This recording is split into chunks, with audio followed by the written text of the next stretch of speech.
shore, relentless in the war. The legions in our hearts, shed waters in our balls. The spirit and the flesh, the emotions that arrest. The cerebral will contest, propelling the unrest. Preachers and bandits with means underhanded. The teachers pedantic and lack understanding. So sweep out the sand with the broom in your hand. Stand up, make we burn Babylon. Cause I can give the world to you, the world to you. But the falling of the curtain is for certain. Be careful where you're lurking, demons searching. The spirit and the women fight the battle within. Cause I can give the world to you, the world to you. But the falling of the curtain is for certain. Be careful where you're lurking, demons searching. The spirit and the women fight the battle within.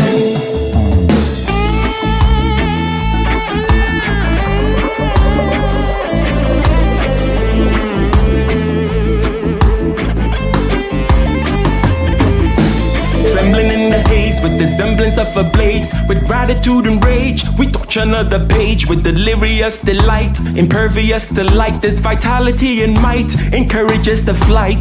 Preachers and bandits with means underhanded, the teachers pedantic and lack understanding. So sweep out the sand with the broom in your hand. Stand up, make we burn Babylon. Cause I can give the world to you, the world to you. But the falling of the curtain is for certain. Be careful where you're lurking, demons searching. The spirit and the women fight the battle within. Cause I can give the world to you, the world to you. But the falling of the curtain is for certain. Be careful where you're lurking, demons searching. The spirit and the women fight the battle within.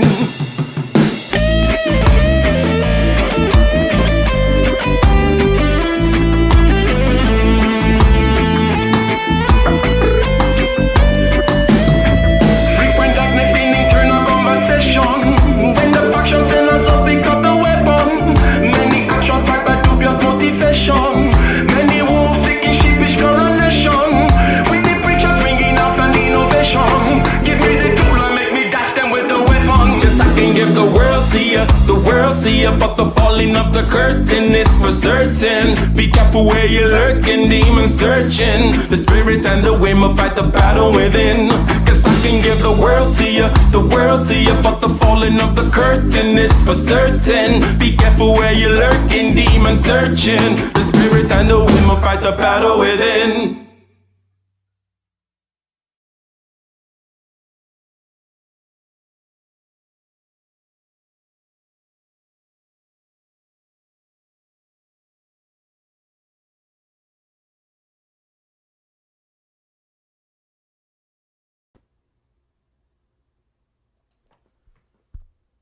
Testing.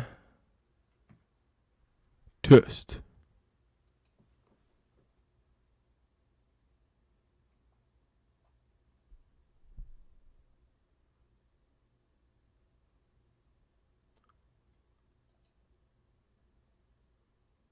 I'd like to tell you a quick story about a young boy who first heard about life insurance when he was 10 years old. He heard a radio commercial about life insurance from Primerica Life Insurance. And he asked his dad, he said, "Hey dad, what's life insurance?" And his dad explained to him what life insurance was. "Well, son, blah, blah, blah, blah. And when you die, your family gets paid out." Okay, he thinks.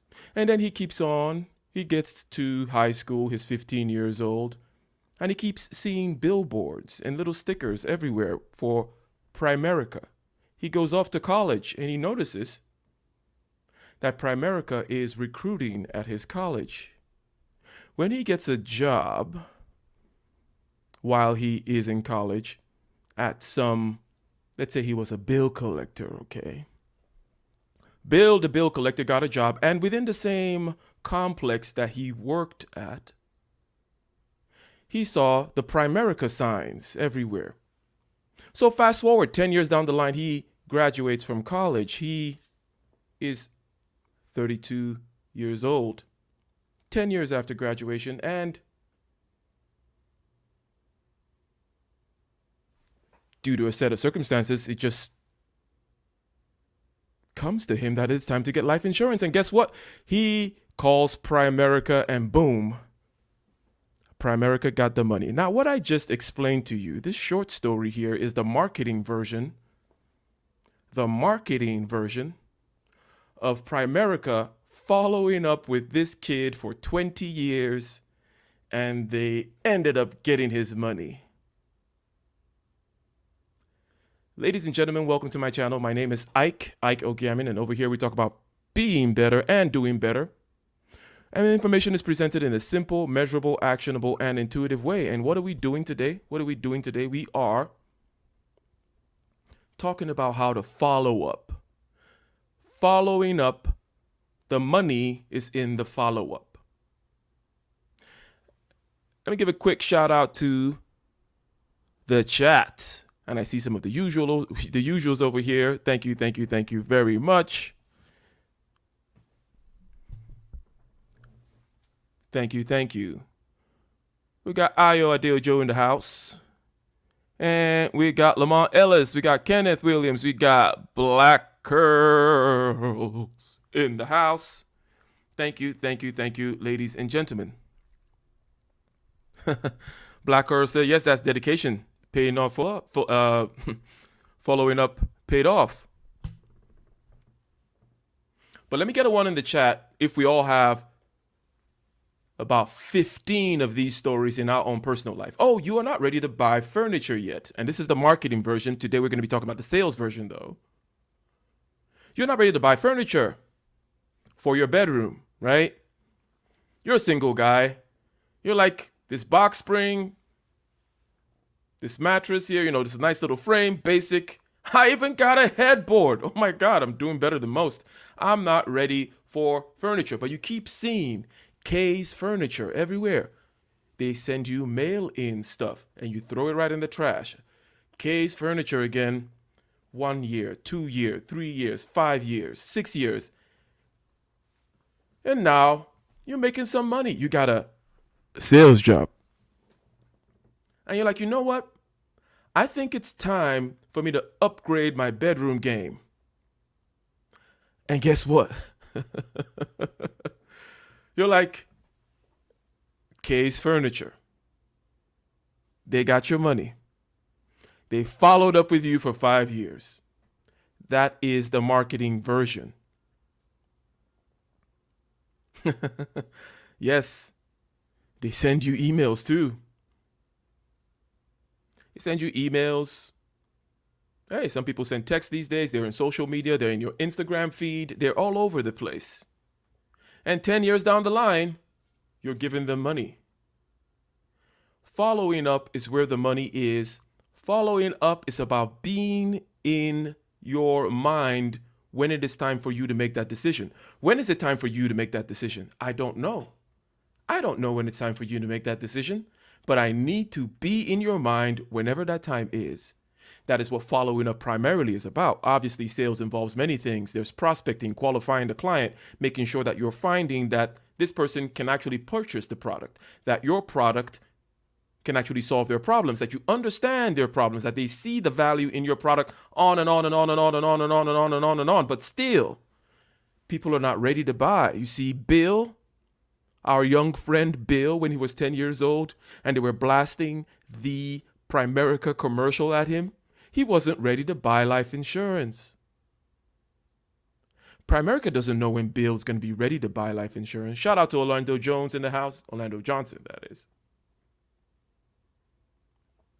But Primerica follows up. And what we're going to talk about today, going to be a simple stream. Just talking about the simple skill that is involved with selling called following up. We've talked about other aspects of selling. We've talked about closing. Go back and watch the stream on Coffee is for Closers where I interviewed Aitwa, aka New Game, the president of American Heritage University. We discussed closing. We've discussed the 5 stages of buying, right? Buying/selling psychology, identifying the problem, the shopping, the making of the decision, the purchase, and then the post-purchase behavior. We talk about all the skills and tactics. I made a stream. There is a playlist on my channel. Go to that playlist called Sales and Persuasion. Bam. Jonathan. Jonathan coming out hot and heavy. Jonathan coming out hot and heavy. That's what he's known for. That's what the ladies say about Jonathan. Thank you very much for your $50 super chat. Very, very much appreciated. Very, very much appreciated.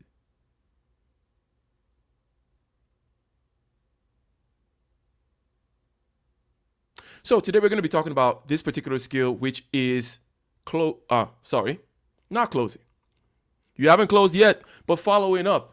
It is separate from the other aspect. As I said, there is a whole playlist on sales and persuasion and influencing and all that kind of stuff, okay? We are buttoning up that whole situation down, okay? I'm giving you all kinds of game on that, but today we're going to be talking specifically about following up, because following up is where the money is. Because if Primerica just abandoned, and again, I know marketing is different from sales, okay? But Primerica never gave up on Bill. Primerica followed Bill from his car when he was 10 years old, blasting radio commercials, followed him through college, followed him through after college and everything. Just like that furniture company never gives up on you. They're like, we don't know when you're ready to buy, but whenever you are ready to buy, what's going to be the name in your head? What's going to be the name in your head? It's going to be us, and we are going to get your money as a result.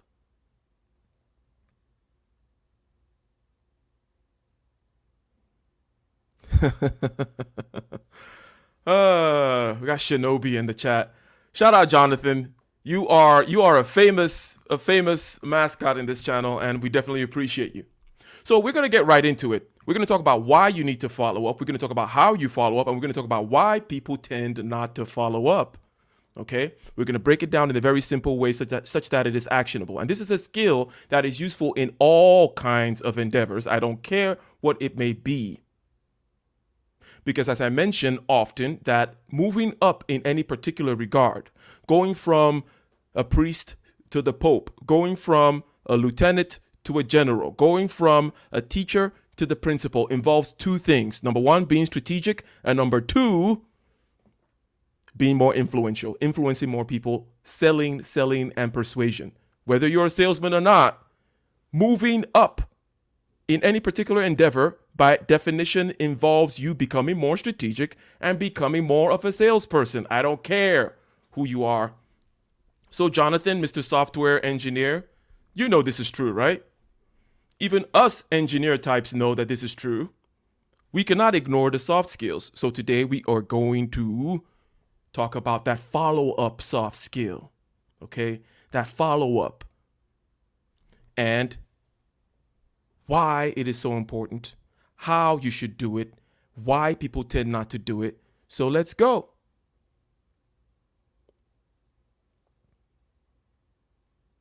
Let us go. So I'm going to share this real quick over here. Boom, it goes large, and bang, I make it smaller. So let's start out basically by talking about why, okay? We're going to talk about why follow up. Why should you follow up? The story that we just gave exemplifies the reason why. People are not ready to buy, okay?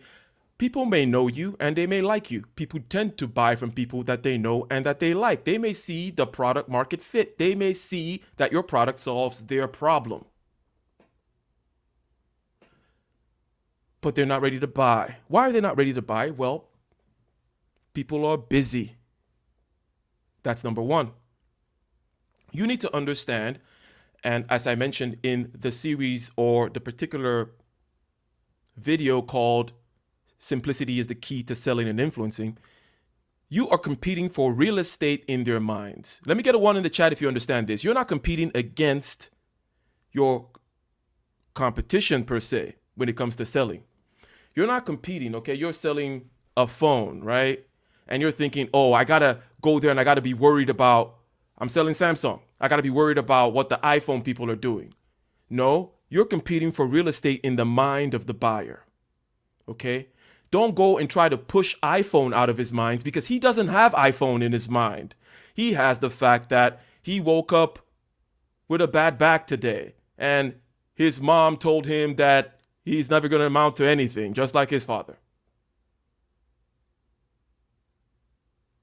Or there is no cold or no hot water in his house, and had to take a cold shower, and he doesn't have lunch money, and this and this and that and the other. And also all the other media that is out there competing for his attention. Okay, the Fox News and CNN and MSNBC and Instagram and all this stuff is constantly just filling his mind with stuff.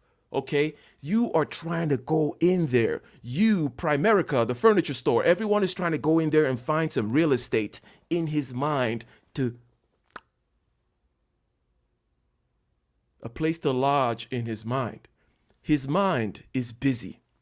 His mind is occupied, and he's not ready, therefore, okay? You are competing for real estate in the minds of your potential clients or anyone that you're trying to influence. Attention is the game. Attention, attention, attention. It is not an argument. It is not some kind of Rubik's Cube that, I solved it, now you must buy. No, attention is the name of the game. So, they don't feel the need yet, okay? Bill, our insurance guy, when he was 10, when he was 15, when he was 22, when he was 28, did not feel the need for life insurance. He got married at 30. 2 years into this marriage, he was like, maybe this life insurance thing is a good idea, after the birth of his daughter. He did not feel the pain and the need. Now we know that part of selling is to be able to turn up the heat on that pain and that need, and to tell them, hey, wouldn't it be much better? Wouldn't it be much better if your future included this Mercedes Benz or this nice jacket? Can you imagine yourself walking into the office with this jacket and this watch? Even if our job is to turn up the level of pain or need, or paint a future that is very attractive to them, because, as I always say, you are not selling a product, okay? You are selling a future whereby the potential customer is the owner of the product. It's a future where that product is in their life. It's simple. We see it done all the time. They're not selling you the car. They're selling you a picture, some potential future with some kind of weird subliminal image of how you're going to go outback riding with your Subaru, or how you're going to have the hot lady next to you all of a sudden just because of the car, right? How you're going to go frolicking in the hills if you too buy some Paxil or some other medication. A future, a perception, a story is what you sell people, because people are made up of stories, and you're trying to paint a nice story and you drop your product in the middle of the story. This is very true, okay? Magazines sell to you by painting a particular kind of life, okay? Let's say Cosmopolitan magazine or Playboy magazine, right? What is Playboy selling to you? They're selling you the Playboy lifestyle. And then, hey, while you're doing all this Playboy stuff, how about that printer? And how about this pen? How about this desk? It goes very well with your Playboy lifestyle, doesn't it? You're selling a story, okay? You're selling an image. You're selling a future. Always remember that. But we're just following up now. We're not talking about all the nitty-gritty and hard kind of mental gymnastics you do and the hypnotizing that you do. But definitely, you should always know, always keep in your mind that it's not about your product. So if you get up there and start talking about product feature benefits, oh, it has 7 screws, and this is made with Delaware steel. Get the F out of here. Nobody cares about the steel. Nobody cares about the number of screws and all that stuff. You need to be able to sell them a future. It's not as hard as you think.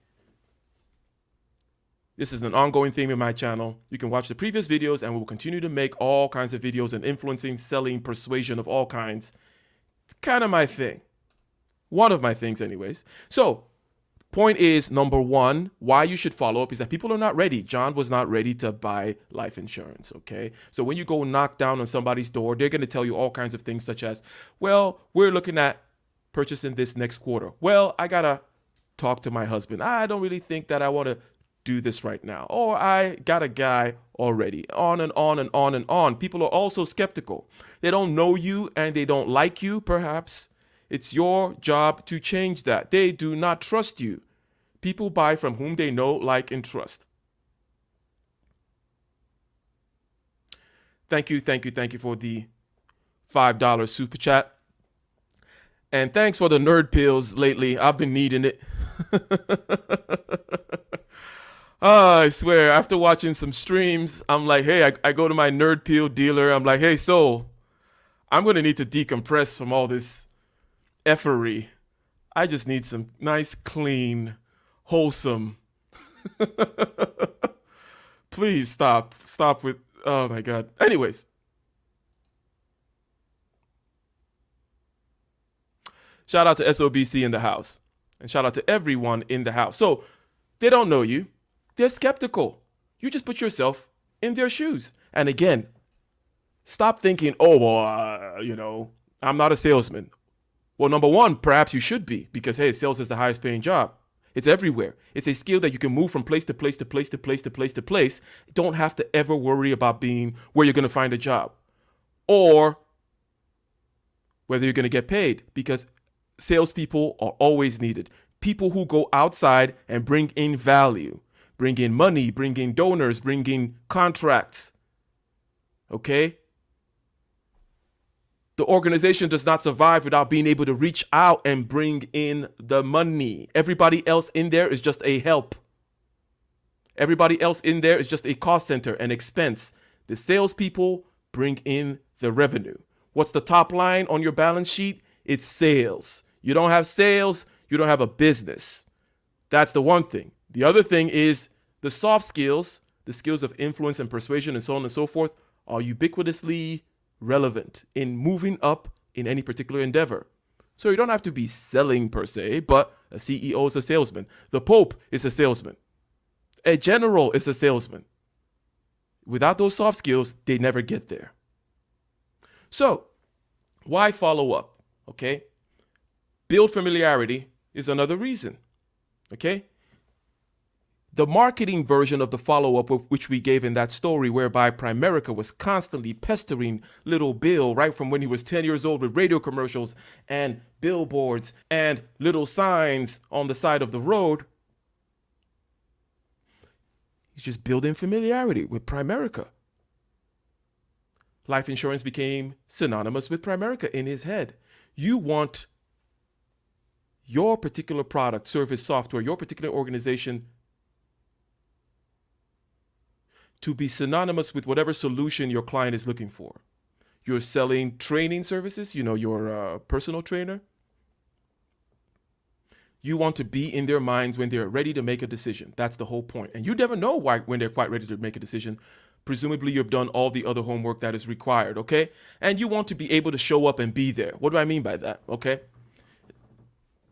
Just like they say, always show up, always show up, always show up. 99% of stuff, or 90%, whatever percentage you want to put, all these silly percentages people put on qualitative things, ha ha ha. But point is, you want to show up. You want to show up. Because you never quite know the day that it's going to happen. And you don't want to be absent on that day. You don't want to be absent from where? From where? From where? You don't want to be absent from their minds. You don't want to be absent from their minds. So, I don't know, maybe you're selling engineering services or something, engineering products, engineering software, construction management services.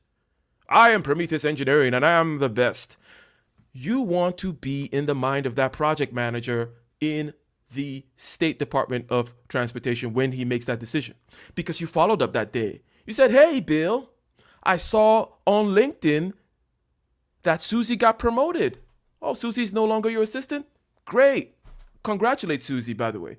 That is a form of following up. And we'll get into how and so on and so forth so that you understand based on what is required, based on why you follow up, you're going to see that it's not about pestering the decision makers with your pitch as to why this product is the best product. It's not about that. It's about staying in their head. So you called him that morning, you emailed him that morning, you texted him that morning, you sent a video that morning, you hit him on LinkedIn that morning, and hey, that morning or that week was the week he was making the decision. And you're in his head, and you're like, this guy.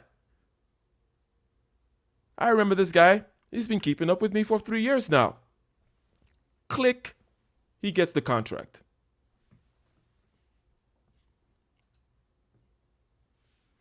And the final reason why you should follow up before we get into the nitty-gritty of how is you're not that good, okay? It is rather presumptuous for us to think that we're going to show up somewhere, do our little pitch, our little dog and pony show, our little song and dance, our little sales kind of maneuver, and boom, hit it out the park and close. Come on. Is that how it works in your life? No.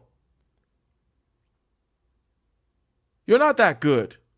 You can't just go and knock it out the park. Therefore, following up is absolutely necessary. As I mentioned before, there are aspects to this that all the way from the top of the funnel where you're just prospecting and figuring out who is qualified, figuring out product market fit, who are they, what do they do, how do they do it, how does my product, my service, my software help augment their process. Figuring all that out and being like, boom, here is the particular pain point that they have. Okay, good. And I made sure that they understand all this. But still, I'm not that good. I'm not going to be able to close them just because I've done all that. So I got to go back and come back again and start the cadence because you're not that good. You are not that good. No one is. Let's zoom that back in. Oh, thank you. The prophet of thought, Xavier in the house. Xavier in the house. We got some OGs in the house. He says, peace, brother Ike. Thank you very much.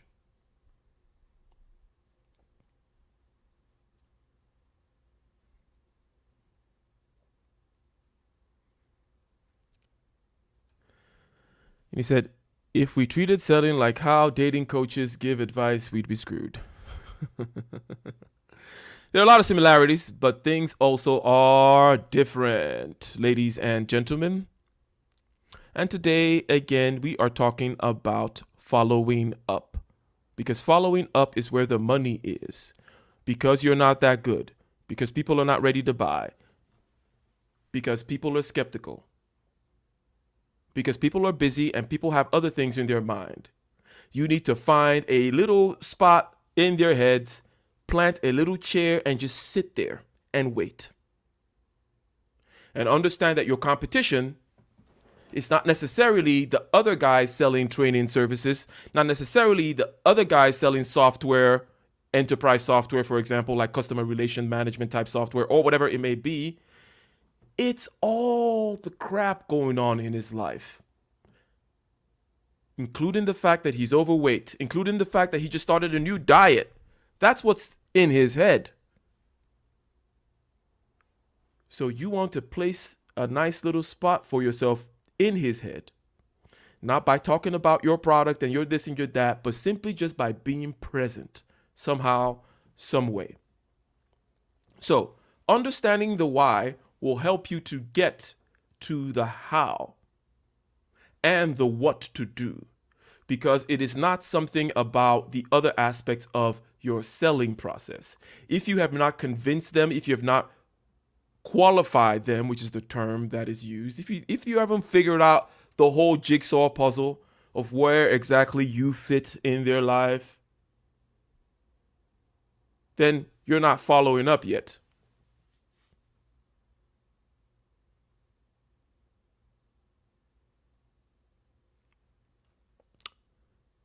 Ethiopified. Sometimes find following up emails annoying. Yes. And this is what we're going to talk about, how you should do it. Rule number 1, don't be annoying. So, a lot of people tend to think that just like anything else, right? Being able to perform at the highest levels in any particular endeavor requires skill, diligence, preparation, and intelligence. Also, creativity. Skill, intelligence, creativity, preparation.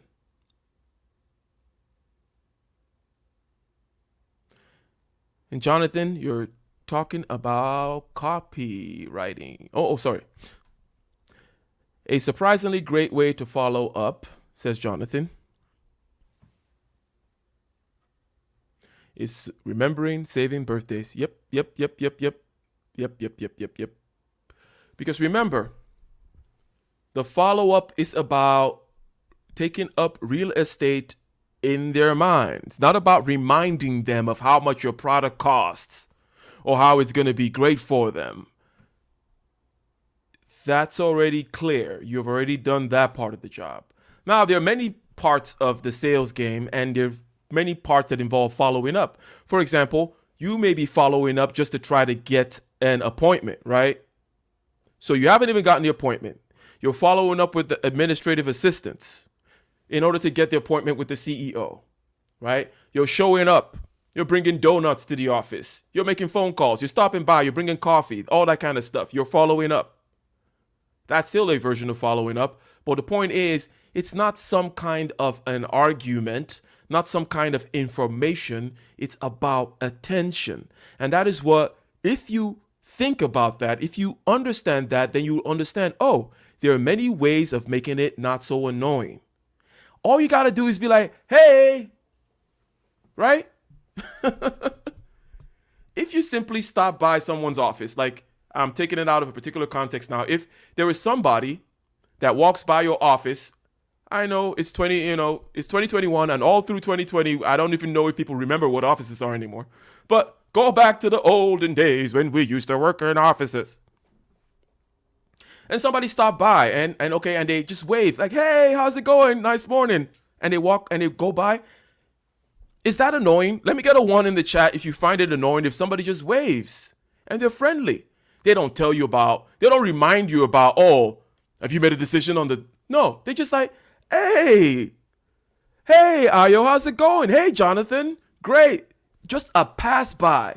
You know the kind of pass by where the person is moving and they're like, they bend and they do this, so you know they're really moving. They don't stop, right? They don't stop and face you. Because when they stop and face you, then you're like, oh my God, this guy's going to be talking to me. I don't want to talk to this guy. They're just passing by like, hey. That's not very annoying. No, it's not. But guess what? Boom. He has occupied that space in your mind now. He's back in your mind. Okay? The next day, maybe he brings you coffee. The next day, maybe he drops by donut. The next day, maybe he hits you up on LinkedIn. The next day, maybe he hits you up with an email, sends you a video. The next day, maybe he actually drives traffic to a site that you created. Like, oh, I noticed that you have this little Facebook group. And he brings his whole crew to your Facebook group. This is all part of following up. And guess what?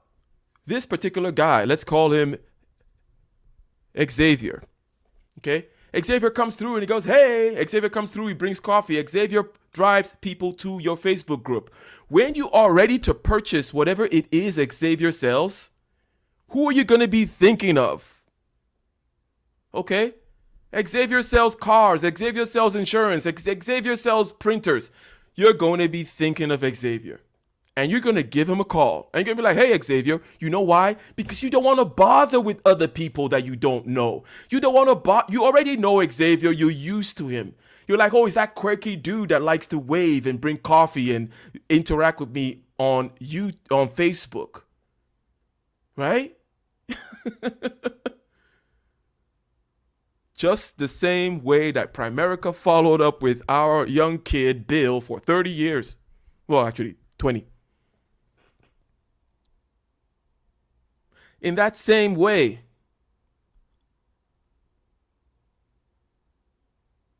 you just simply need to be in their heads. Because people don't want to pick up the phone now, or go online to go find someone else that sells printers. They know Xavier.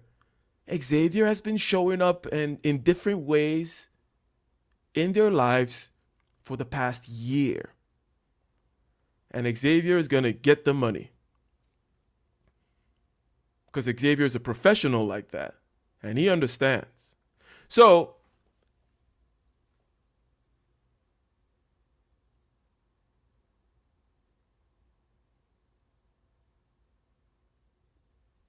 checking for you in the house. Checking for you in the house. Yes, yes, yes. Checking for you is probably an introvert. He says, passing by chat can be annoying due to the fact that the person is not fully engaged. They're expecting an obvious reply. Okay. Maybe I need to reverse my diagnosis of you. Maybe you're not an introvert. For me, I like people just walking by saying hello. I want to see that they're going. Go away. Go, go. I'll be stopping by my door, leaning on the frame and, starting small talk. I don't want to talk to you, okay? What's your point? It's enough for you to just give me a little ping. Stay in my head, all right? The key here, though, is this is why you're following up. Because when we get to the next part, which we're going to get into right now, about how you do it in a practical way, you got to go back to the goal. You got to remember what the goal is, okay? Why are you following up? Number one, because you have to, because you're not that good. And I think that's a very key part. You are not that good. Persistence is key. You are not that good. You're not just going to show up and boom. Yes, Jonathan, we hate small talk with a passion. Oh my God, it's You're not that good. People are not ready. They don't know you. They don't trust you. They don't like you yet. You're not familiar. And they may not even like you, okay? You may not like Xavier when it's time for you to buy that printer, but you don't want to deal with anyone else, okay? Let me get a one in the chat if you understand this, that we, or am I wrong, we would rather deal with Xavier, even though we don't really like him and we find him a little weird that he keeps bringing coffee and stuff. But when the pain threshold of the need for a printer rises to the level where we want to buy a printer, we rather go to the devil that we know, Xavier, rather than go find some other weird, printer salesman. We rather just be like, hey, Xavier, yeah, while you're bringing that coffee tomorrow with the donuts, because I know you're going to do that because it's Tuesday. I notice you always do that on Tuesdays. Why don't you bring along a contract for me? I'm going to be purchasing a new laser printer for my office. And yes, I'm going to get your prescription, all that stuff. Yeah, the whole thing. I'll get the subscription to the ink, everything. Bring it all. We would rather do that. We would rather do that than go looking for somebody else. Why? Because Xavier followed up, and that's where the money is. The money is in the follow-up, ladies and gentlemen. Always, always, always remember that. Okay?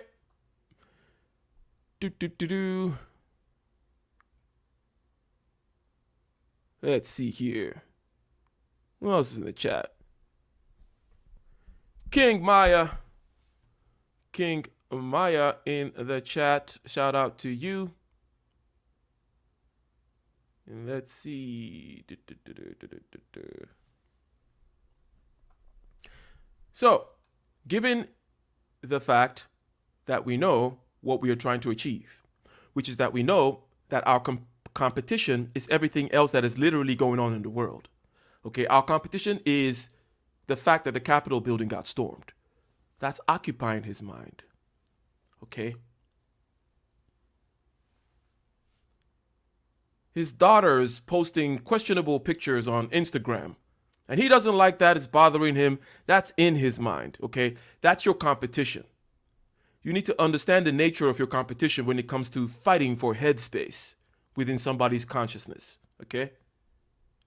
And if you know the nature of the competition, then you're going to know the nature of what you need to put in there. And it's not some email reminding them of the features and benefits of your product.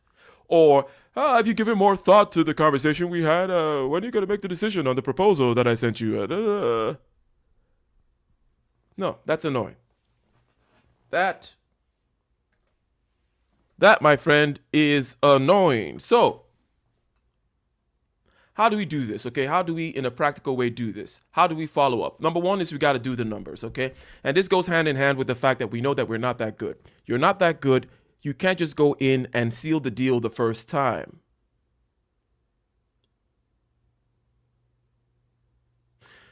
The person that was talking about the dating coaches stuff, okay?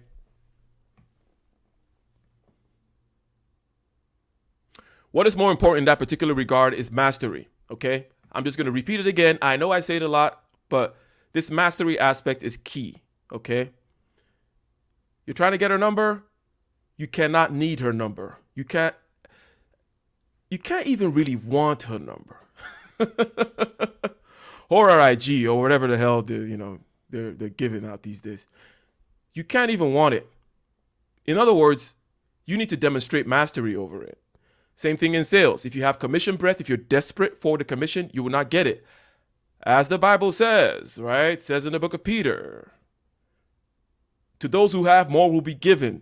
And to those who do not have, even the little that they do have will be taken away from them. If you're desperate, you don't get it. You will not get the loan unless you can demonstrate that you do not need the loan because of your collateral and your good credit. You will not get the sale unless you can show that you don't need the sale. So mastery is the key. And how you do that, you have to master your subjective consciousness first. You can check out my videos and meditation and so on and so forth. An ongoing theme in this channel that we'll continue to do as well. But all that is implied, okay? You've already kind of done all that kind of dog and pony show. This is more of a dry, technical follow-up thing. We already know that we got to be masters of the universe in order to get what we want.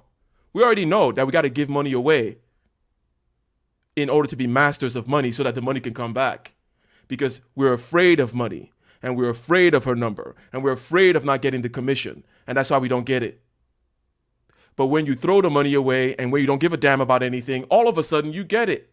It's not a mystery. It's not some kind of the secret crap. It's just a psychological process. It's a vibe you're putting out, and it's roadblocks that you put in front of yourself because of the fact that you're scared. Simple. It's not complicated. It's very simple psychology. And we tend to be able to understand it with that number analogy because we all have had that situation. Mastery. The world gives to those whom can demonstrate mastery.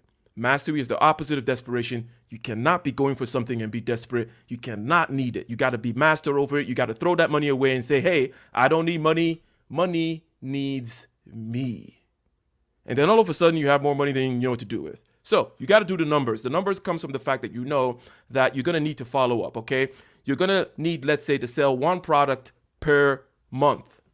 And you know that it takes about 6 months on average of follow-up for people to buy. You also know that you have about a 50% closing rate. That means you're going to have a top of your funnel of about 24 people. Just simple math, okay? But the point is, do the numbers. This is not a place for us to do the numbers. This is a place where I simply tell you to do the numbers. Meaning you're going to need, in our particular case, to have a rotation of 24 people that you're following up with at every given time to be able to close one a month. The numbers, and the reason why it's number one is because it makes you clear as to the nature of the activities, the actions that need to be taken, the pace, the cadence, the volume. Because if you don't know the numbers like this, in other words, how long does it take? How much follow-up? Is it 6 months? Is it an average of a year? Is it, it's going to be some average number. Let's say we average 6 months. I need to sell one per month. I have about a 50% closing rate. In other words, half will close, half will never buy. I need 24 people at every time. I need to have these 24 people that I'm constantly following up with. Just to close one a month. If you have that in your head, then you're not going to be so surprised. You're not going to be put off. You're not going to get discouraged. You just know it's a numbers game. Keep that top of the funnel open. Keep that rotation going. 24. 24 and I'll get one a month. Average, every 6 months, one will come around. That's kind of how the numbers aspect goes. Shout out to Nicer in the house.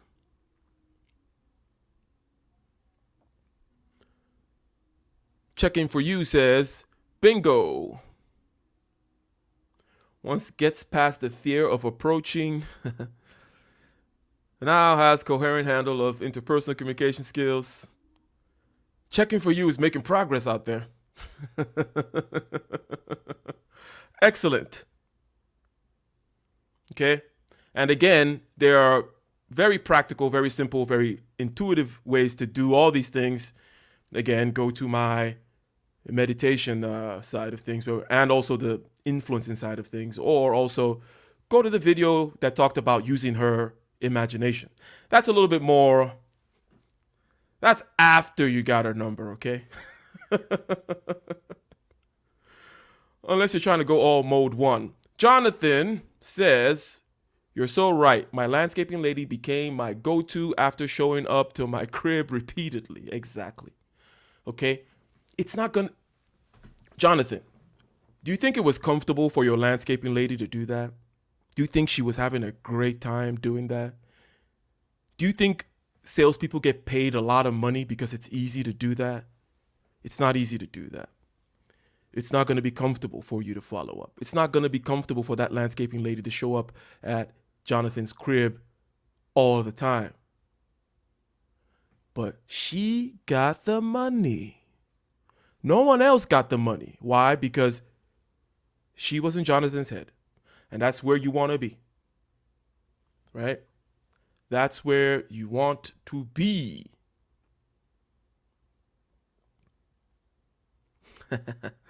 Checking for you is experienced.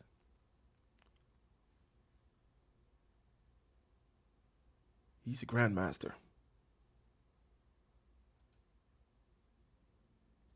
Do the numbers. That's number one. And we explained that. It's a very simple thing. And why do you want to do the numbers? So that you know what is ahead of you. It's a lot easier. Okay, let's say that landscaping lady just knows that, hey, I'm going to need this kind of rotation of top of the funnel following up thing in order to move one a month that falls down through the funnel, right? And if she knows that, then she's not going to be bothered by the fact that she has to go from house to house to house and all these other places doing this thing, with a monthly or a weekly cadence. It's just, I got the numbers. Now I know the activities. The number will determine the nature of the activities that need to be done. And then you need to set up the follow-up. You need, okay, for them to know, for them to expect you to be following up with them. When Xavier comes by the office and goes, hey, he's going to say, hey, I'll be back next week with some coffee. Bye. So that you're not so surprised. You want to reduce the effect, the perturbation in the client, in the person. It's not going to be comfortable for you. It's not comfortable for Xavier. It's not comfortable for Jonathan's landscaping lady. But you want to make it as comfortable as possible for the client. So basically you want to set up, okay? And there's certain things that you do. So you simply state your intentions to follow up, okay? And I recall this, one of my very good clients now, before I got my first project with him, I was following up with him. And I told him, at some point you just tell them that, oh, well, great.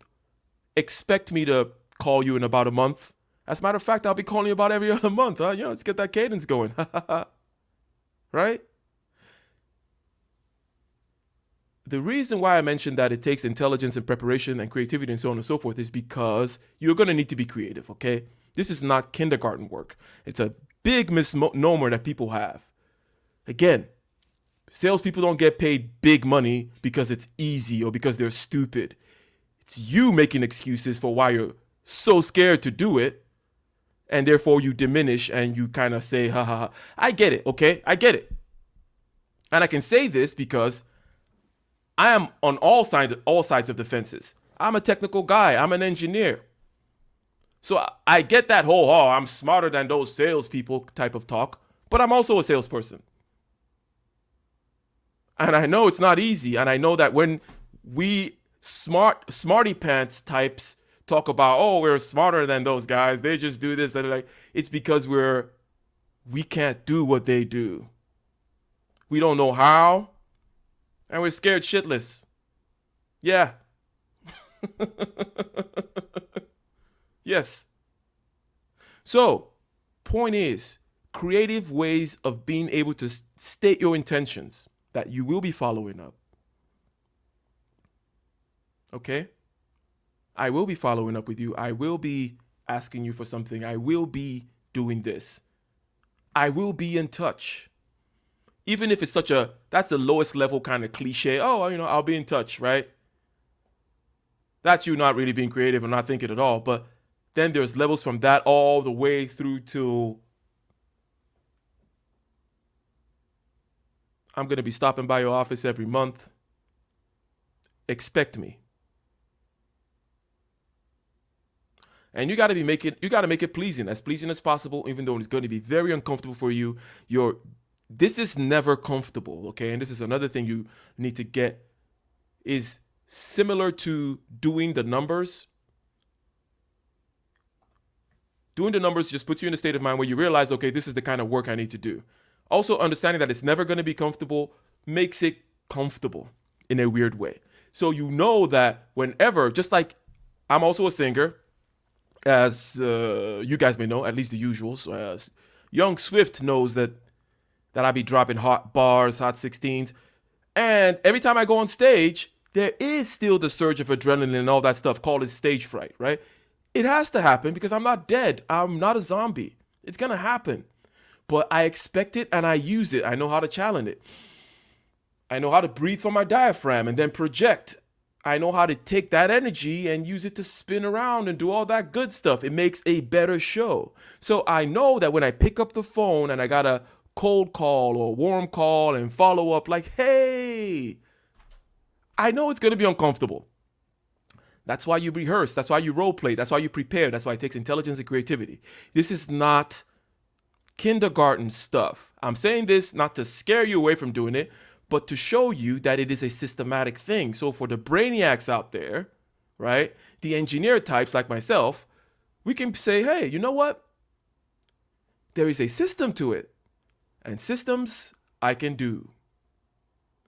I can figure out the numbers. I can figure out, oh, it's a numbers game, the top of the funnel. Oh, I'm also creative. Thank God I got that. So I can think, I open up this white paper, I start asking, well, what is my intention? How do I get their attention? How do I boil down these sentences to nice, crisp little pieces of software that I can just inject in their head?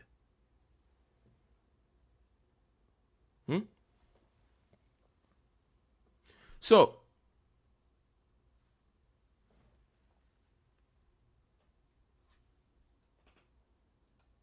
hold on one second here.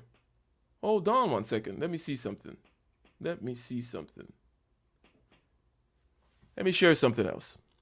Because before we get into the technicalities, all the technicalities of, setting up the follow-up and so on and so forth, let me share something else if I have it.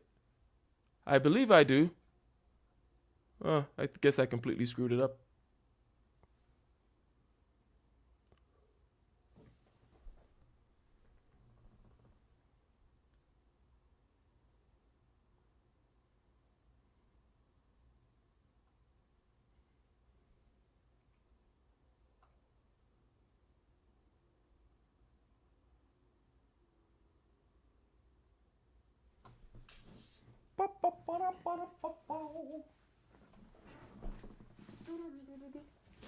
Let's see here. And how is everyone doing tonight, by the way? How is everyone doing this Sunday night? A night where we don't have to work tomorrow.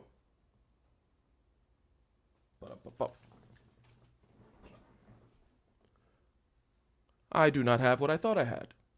But state your intentions to follow up in a creative way. Now, there are numbers of, or there is a limited number of approaches to following up, but, or let's just call it media. Okay. There is calling, texting, emailing, social media, in person, handwritten letters, notes, and gifts. Remember, Jonathan brought the idea of remembering their birthdays and so on and so forth. Every Christmas, every New Year, make sure you're sending those out. Even for, and especially for existing clients, because existing clients are way easier to keep, way easier to deal with than trying to find new clients. I think it costs 10 times more to bring in one new client than to bring in an existing client, whom, by the way, also brings in referrals for $0 and with a high level of trust. Referrals trust you highly. You pay absolutely nothing for them. Okay? So, what are the various media available? It's not an infinite number of media, but the content needs to be creative. That's what I mean here. Okay, that's what I wanted to just state before we get into, setting up the follow-up and so on and so forth. We just want to say, well, how does one even follow up? What are the tools we use? And I think it's obvious, right? We kind of, we know LinkedIn and Facebook and perhaps even YouTube. But sending also videos, you have your call, your text, your email. These are all different media. It's not an infinite number. It's only a limited amount. But what you put in there, what you say in the phone call, that's the important thing. And what you say in the phone call has to do with the goal that you're trying to achieve. And the goal is you're trying to build familiarity. You're trying to get them over that fact that they're skeptical, and you want to be there. You want to be present when they are ready to make the decision, okay? That's the main thing.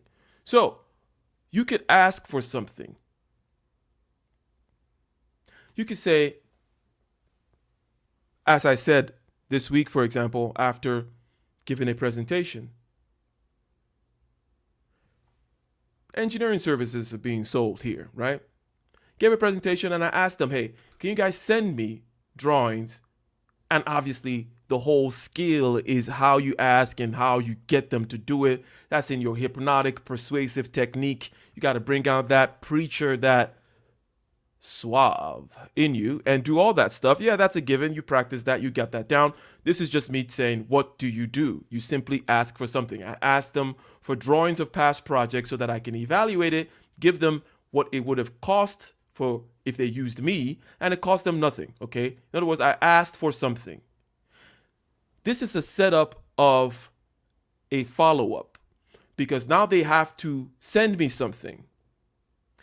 If they don't send me something, like tomorrow, I follow up with them and say, hey, that thing. And then once they send me that thing, then I can send the other thing that I said I was going to send to evaluate the process. And in the meantime, finding creative, non-boring, and annoying ways to kind of get this all done. Okay? So that's the idea of setting up the follow-up and making your intentions clear. Okay, you offer something. Okay, be like, hey, I'll send you samples. Maybe you're selling, I don't know,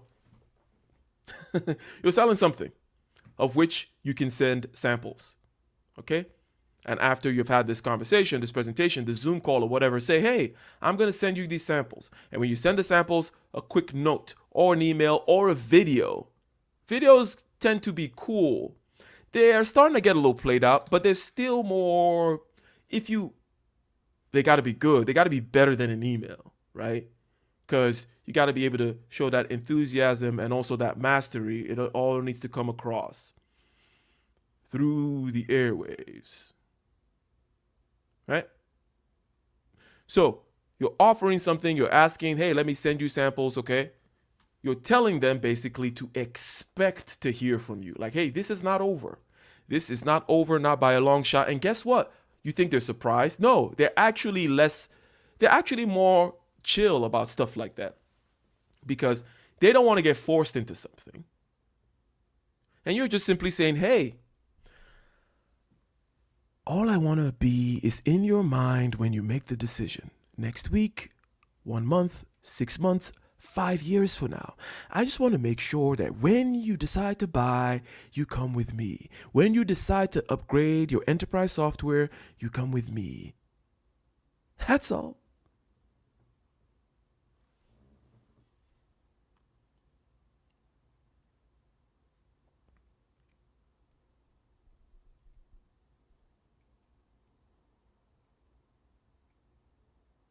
And Lamont says, you're doing great.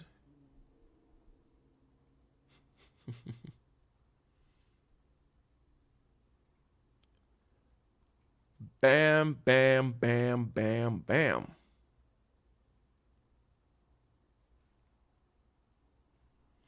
So, checking for you says professionalism outside of business/commerce is interpreted as fake or finessing.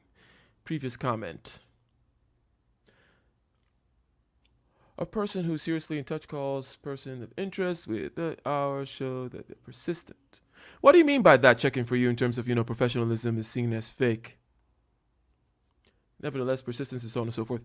I think I get what you're saying, though. I mean, I get it. However, it's not a however. I should say, and that is why you need to work at it. Point is, whenever I'm out here doing my streams, okay, I always have a suit on. I always carry myself in a certain way. I don't slouch and talk to you. I don't act like a dumbass. I'm very professional. But do I come across as fake? And the idea behind that is, this is a skill. The point is, you need to be rubbing chin.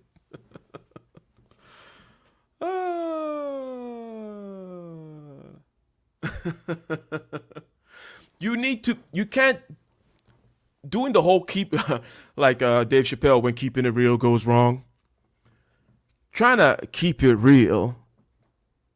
Yeah, do that. Do it also in a professional way. That is the height. That is the point.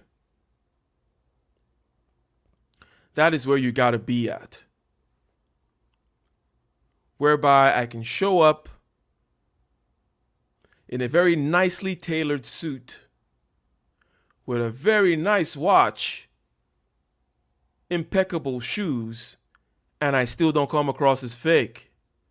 Because I'm bobbing and weaving, because I'm smooth, because I got it, because I have mastered my subjective consciousness, because I know what I'm talking about, because I am cool, calm, and collected. That is the state to strive for. But the important thing is, this is a skill, not some kind of thing that you just come out of your mother's womb with. Okay? So you can be loose and keep it real and all that stuff, and you don't have to be a stiff just because you got a suit on, right? It's I think it's key. Different people have different kinds of aesthetic, okay? Okay, I'm not saying that everybody's got to wear suits now, but being as aesthetically pleasing and clean and fresh as possible while still keeping it real, that's where you need to be. That is the key. That, my friend, is the key. So, whether you're calling, texting, emailing, or using social media, or sending them a video, or sending them a handwritten note with a gift, so on and so forth, the idea is you are trying to ask for something, give them something, okay? The other thing is, you don't want to give up info too quickly. This also goes into the idea that you are setting up the follow-up. Everything we're saying so far is about setting up the follow-up. So number one, do the numbers, and then number two, set up the follow-up. This is before you start following up. You need to set up the follow-up. You need to prepare the minds of the people that, hey, you'll be back. Super key. There's this guy that sells, and I haven't bought anything from him yet, but he sometimes comes door to door. He's selling internet, right? He was doing the internet and TV package, but I quickly shut him down. Like, I don't do TV over here.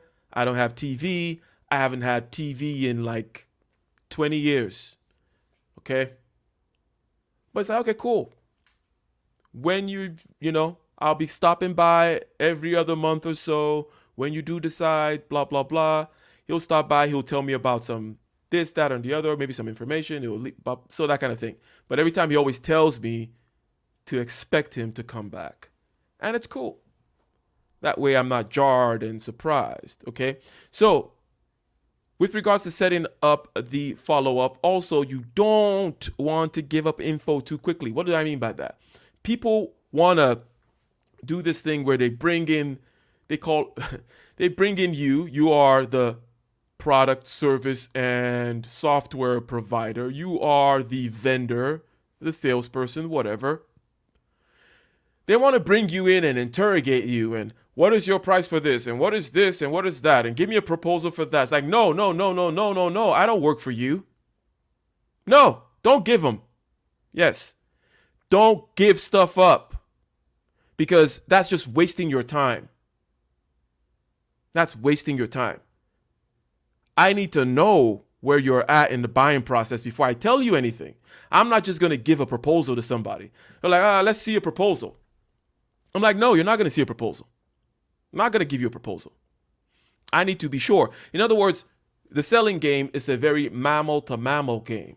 It's a very instinctive, intuitive game. It is not arguing in front of the Supreme Court. That's not what it is. So you need to feel this person out and know that, yes, they're seeing the value of my product. Yes, they're seeing me as a resource. Yes, they do indeed have a need. And yes, this will go somewhere. And this will take conversations. Conversations. Not, oh, send me you just hit them up once and they say, send me a quote.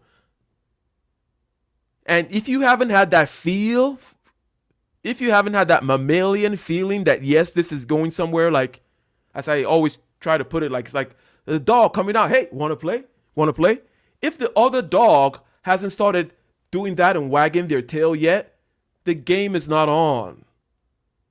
Your proposal is just gonna, you're being their little biznitch. And you don't want to be nobody's biznitch out here. You don't have the time for, hell no. I'm not sending you no proposal. Okay? You're not ready for my proposal. Hold back on the info. This also helps you to set up the follow-ups because then you can follow up piece by piece until you get to the right time to follow up with that proposal.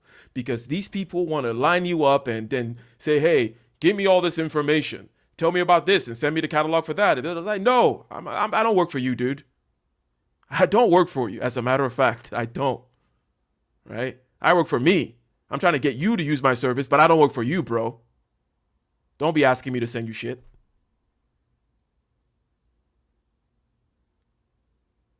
That is very key, okay? That's a key psychological game there. Don't let these people treat you like you work for them. You don't work for them, all right? It also goes back to that whole mastery thing. If you're a little desperate little whatever out there, why would they give you anything? Why would they give you money? But if you're like, hey, bro, I don't just send out proposals. I want to have a conversation. Right? I haven't felt that. I don't think this is going anywhere. Why should I be sitting there going and typing up a proposal and sending it to you? Okay? However, though, I would say this. There is something about formality. In other words, in my particular job, let me see if I can share something. Okay? Let me see if I can share something. If it's convenient here. It may or may not be. Let's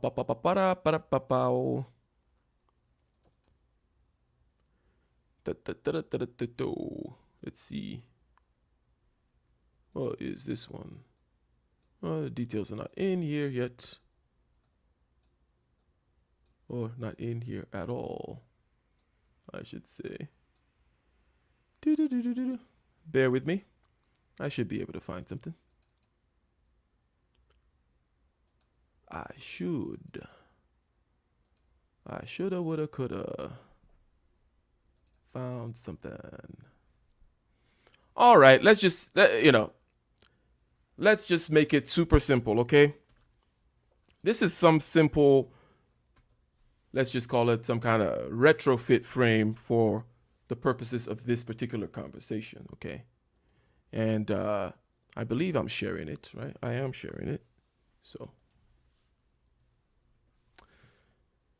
point is, if I'm going to go ahead and I'm going to have a conversation with somebody, or we're going back and forth about something, and I have an idea to share with them, rather than draw a sketch by hand, okay, and say, hey, how about if we did it this way? Okay, how about if we did it this way? It's a lot better if I gave them something like this, right? That kind of, because the more real you make that story, because remember, you're selling them a story, you're not selling them a product. The more real you make the story, this is a story, okay, of this simple frame being used to solve a particular problem, okay? This is a story. If the story is on a napkin drawn with a marker, it's not real in their minds. Let me get a 1 in the chat if you understand, and if you are more willing, you're more drawn into the story of you using this particular solution. Don't worry about what it is, okay? Just worry about the visual compared to a chicken scratch on a napkin, okay? If I told you this story, okay, and I come to you tomorrow, I'm like, hey, we could do it this way. It will do this, and we will put it like that, and maybe we hang this thing over here, and we use this particular product, and we use this and yeah, we use that. It is more real. They can see themselves in that future. They're more likely to come along with that story. Very important. The presentation is very important, especially when it comes to that future that you're trying to sell them. The more real, and as a matter of fact, if you could draw this in 3D, even better. Let me see. I think I have this very frame even in 3 dimensions. Oh no. All right, some column over here, things are rising up, something is clamped over here, bada boom, bada bing, there's a pipe, bada pop, pop, pop, pop. This is just more real. It's more real. So that's another, although tangential, point that needs to be made. In these follow-ups that you're doing, these emails, texts, phone calls, Facebook messages, LinkedIn messages, videos that you're sending, notes, so on and so forth, you want them to the degree to which that they now involve the solution you're trying to sell. You want that thing to be nicely presented such that they can put themselves in that future. If I just told them, for example, if they came to me and they're like, oh, we have this particular problem and we have this column and it's doing this thing, and I just told them, oh, we could do it like this, that's one level. They have to now imagine it and da. Or I could draw it, sketch, or I could go all 3D with it and be like, bam, do this. How about this? How about that? Now they're in there. They already see it. They already imagine it. They're like, oh yeah, and the clamps go around this thing on the flange of the column. Yes, ladies and gentlemen. But don't give the information up too quickly. Let's see what's going on in the chat here.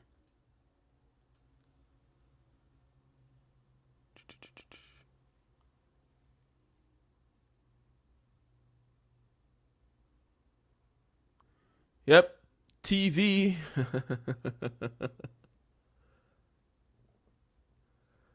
You got a lousy Apple Watch? TV. Yes, TV. TV will suck your time and your energy because it's not about you spending 1 hour watching TV. It also takes about an hour to recover. I find, well, depending on the kind of person you are, okay? For me, TV is very draining. It's draining for everybody because it changes your brain waves it's a depressant, almost like alcohol. But it's not just the hour you spend watching TV, it's the recovery hour because you get lazy and depressed after watching TV. It's a huge time suck. And whenever there are people who ask me, how do you do so much stuff, Ike? Which has always been the case. I've always been just a doer. I do. Like, well, how do you do this stuff? How you playing at your band in Santa Monica, and then you fly up to San Francisco, or as a matter of fact, that particular time I drove back up to San Francisco for a meeting in the morning You know, I'm rocking the stage at night, showed up in San Francisco in the morning for a meeting, and then I do this, and then I do that, and so on and so forth. How am I a salesman for a construction manufacturer and also run an engineering company, so on and so forth? How do you do it? I'm always amazed. I'm not amazed, but these same people who say they don't have time, they have watched Game of Thrones and Walking Dead, and they're watching all the latest ones of all this stuff. They know it all. They know all the latest shows. It never registers with them that somehow that's actually time that could be used to do these things that they're wondering where I find the time to do it. Where do you find the time to do it?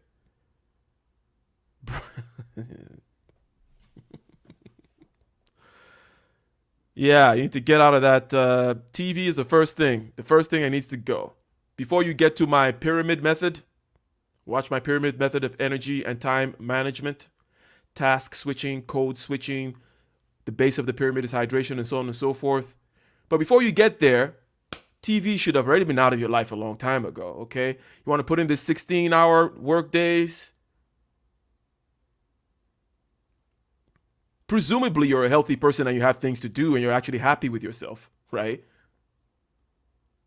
And you're not one of these people that thinks, oh, work-life balance and no. Work, life, it's all the same thing. People trying to separate it, they lost the point. You're living in the modern matrix if you're trying to separate work from life. Work is life. Go back to the 18th century farmer and ask him about work-life balance. Let me get a one in the chat if you guys understand what I just said, okay? Work is life.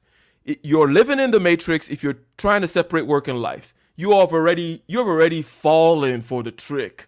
You've already fallen. You've been bamboozled already. This is not no shade at anybody. I'm talking about us, right? I'm talking about we're all in here together.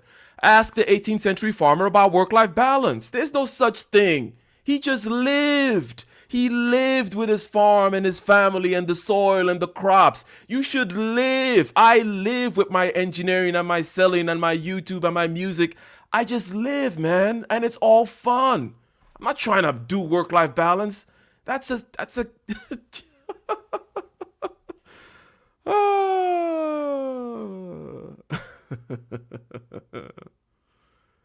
That's a key thing, man. Don't be getting fooled for all this 9 to 5 work-life balance. Like, no, work is life, man, and life is work. If it's not that way for you, if there's some incongruency, you need to figure out certain psychological hangups that you have, which is fine, right? You need to get to the bottom of that stuff because your whole life should be an effervescent, fluorescent shining through of just productivity, day in and day out.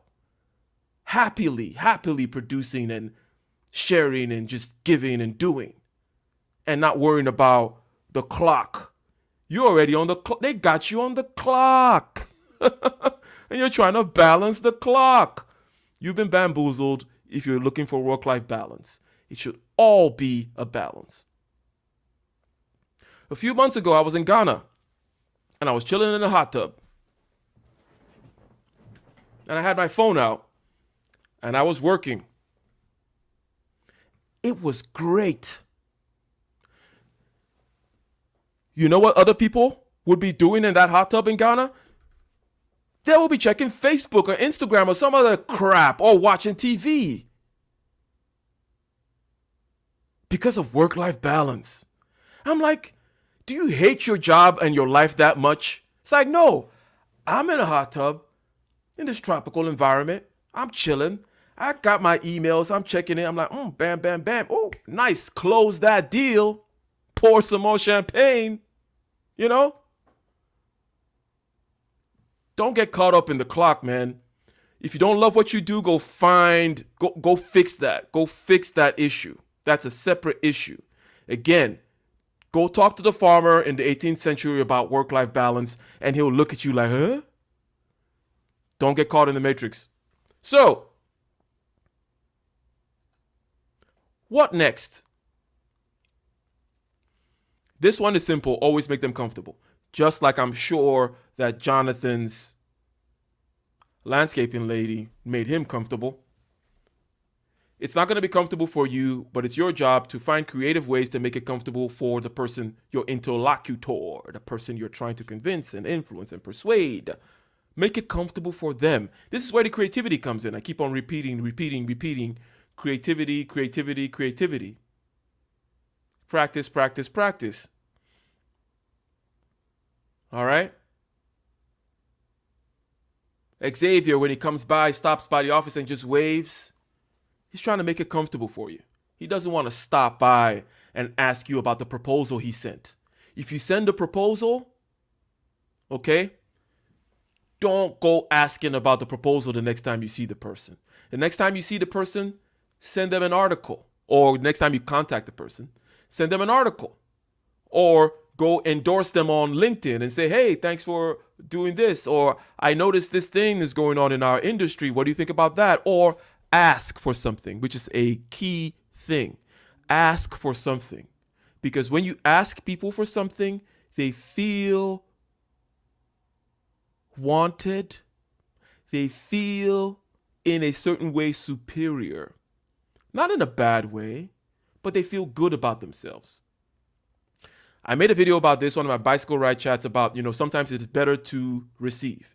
And there is a saying or a statement, maybe apocryphal or not, by Benjamin Franklin, where he said, if you move into a new neighborhood, the first thing you should do is go across the street and ask your neighbors for a cup of sugar. Now, that's what he said. Maybe not sugar these days. Ask them for their garden hose. In other words, ask them for something that you know they can easily give. May I get a one in the chat if you understand the psychology behind that?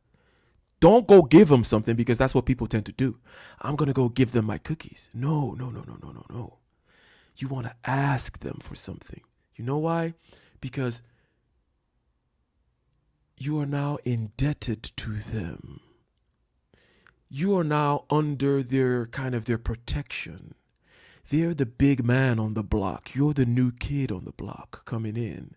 And they have been given the blessing of being able to give and to share from their largesse, right? They can trust you because they know that you are indebted to them. They feel comfortable because you asked them for something. So, you send them a proposal. Next time, don't go, bothering them. Be like, hey, you know what? I just saw this new machinery. I'm trying to buy this new whatever. Something that that they know something about. What are your recommendations? What do you think?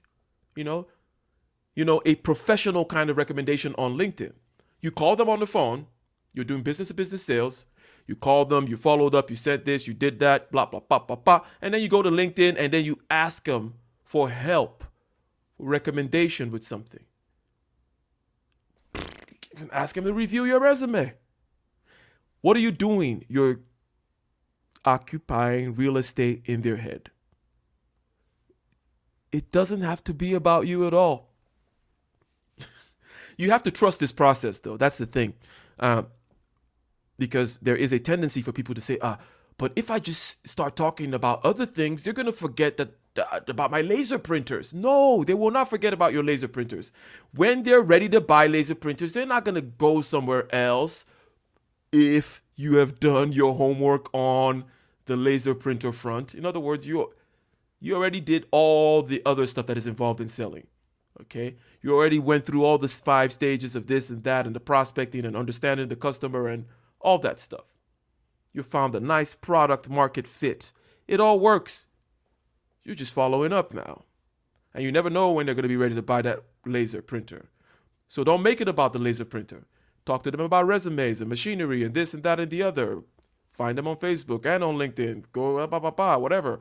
Help them bring traffic. Endorse them on LinkedIn or whatever. And when they're ready to buy the laser printer, they're going to call Xavier. That's kind of the idea here, okay? And all the while, you're making it comfortable for them. No pressure, but directness. You tell them why. You say, hey, because people understand, and people are way more reasonable than we give them credit for. If you just operate on that mammal level, again, if you're just like a dog that comes, hey, want to play? Then they're more receptive. The dog, hey, want to play mode is the mode whereby you just simply tell them, I just want to be around and in your mind whenever you decide to do this. I just want to make sure that whenever you decide to buy a sales training program, you use me. 1 year from now, 2 months from now, 5 years from now. This is my intention. When you're direct with people, they're not going to go all crazy with you. How could they go crazy with you if you just told them that? If I were to tell you, hey, young Swift, I'm going to be following up. I just want to make sure, young Swift, I just want to make sure that whenever you decide to go with a personal trainer, a week, a month, 6 months, 5 years from now, whenever it is, I just want to make sure that you come to me because I'm the best in town and I'll take care of you. Are you going to be mad at me, young Swift? Are you going to be mad at me because I just want to make sure that whenever you're ready, that I'm your guy? You're not going to be mad at me, man. I recently got Legal Shield, which is, prescription model legal service.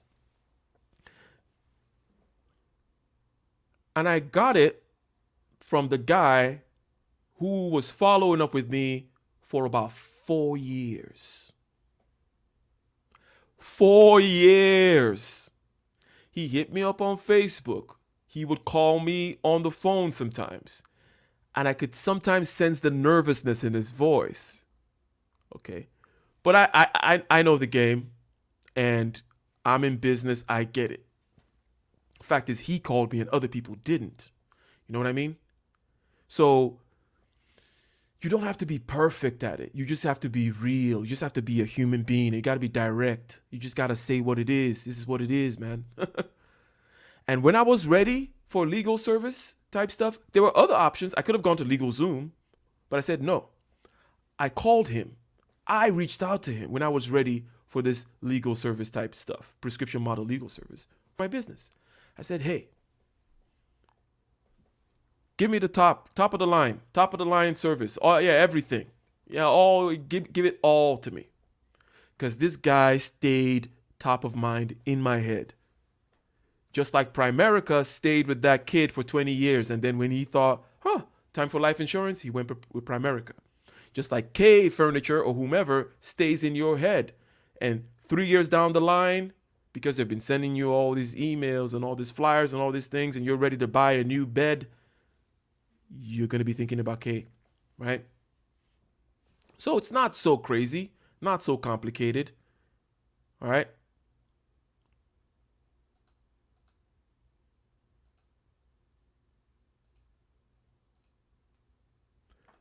And as we continue here, let me see what is going on in the chat. Oh yeah, thank you, Goodman, my fellow Dusty in the house, my fellow Dusty Goodman in the house. And he says that tie and jacket combo. Yeah, that times, yeah, this is you know how we do it. Some dude says, "Sup, Big Ike? What's up, some dude?" And Young Swift says, "Not gonna be mad at me." You gotta keep it a buck, man. You gotta keep it a buck. Like, people are not these caged animals trying to rip your face off. People don't like fake, though. They don't like weird. Weird is when you keep talking about your stupid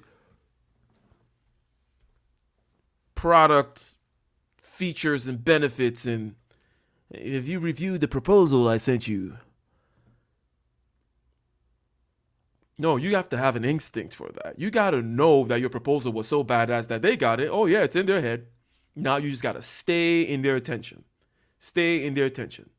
You got to move out Fox News and kind of move out Instagram and move out all those other things that are competing for attention in his head and be like, hey, me, right? in a nice, open, tactful, intelligent way. And you will win. It happens time and time again. But as it says in the very top, you need to do the numbers. You need to understand that it's going to be a numbers game so you don't get frustrated that, in fact, you're going to be following up with 24 people at a time in this rotation just so you can get one a month to close after a 6-month period of following up with them. So you have this 6-month jump start where nothing is happening, and then the rotation starts to bear fruit because on average it will take 6 months based on the numbers that we said earlier, right? So you got to know the numbers. You got to know the numbers, and the numbers will allow you to make sense of the level of activities that you need to take. Okay? Now, if anyone wants to join the stream as we go into why you don't follow up, which should be obvious by now why people don't do it, go ahead and feel free to hop in. Questions about the sales topic in general, influencing, persuasion, being able to speak. Shout out to Gabe A in the house. How this thing all works. Considering getting a sales job, considering moving up in a particular job to a place that's more influential, and you're thinking, how does all these soft skills work? Or maybe you got a sales job right now and you want to talk about follow-up. Maybe you got some gems to drop on us regarding the follow-up technique. Feel free to join the stream. Now, you got to give, obviously, right? Give.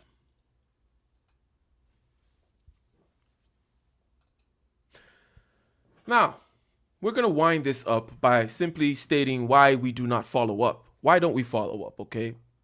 Why don't we do this? This happened to us a long time ago. It's in line with the symptoms of don't talk to strangers.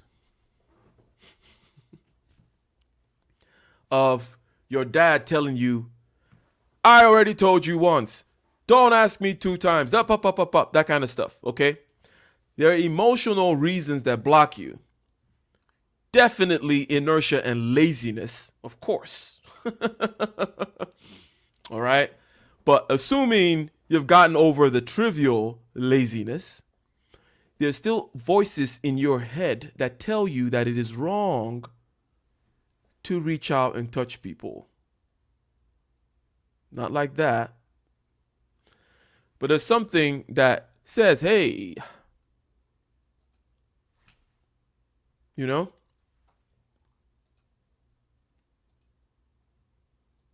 it's not very comfortable. The fact that it's uncomfortable, that's the laziness aspect. In other words, it's heavy lifting. And Michael Graham says lazy. Yes.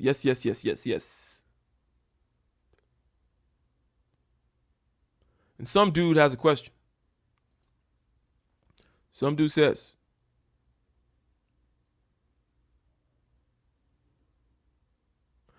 the job is 75% covert, so it's limited network I have in my circle. You're trying to infiltrate some project manager at Google and you have to sign a 10,000 non-disclosure agreements or something. Not completely understanding. Sounds like a networking problem though, in terms of it's a people problem whereby there is somebody that has the key. There is somebody that can let you in. You just got to find that person, right? Where do you find them? You find them on LinkedIn. You find them on Facebook. Do you find them at the local association of where Google nerds hang out? Whatever that association is, so on and so forth, right? But obviously, I'm a member of certain associations that my clients are members of, right? I'm an engineer and I work for the industrial industry / also like big mechanical contractors and stuff like that. They have certain associations. You join those associations. You become part of like the committee that deals with recruiting new members. In other words, you get into a people type of situation and you go to the most peopleist part of the people association, the part that deals with member recruiting or allowing in new members, that kind of thing. That's where the most social outreach is involved. Making sense? Now, presumably I understand your question, right? But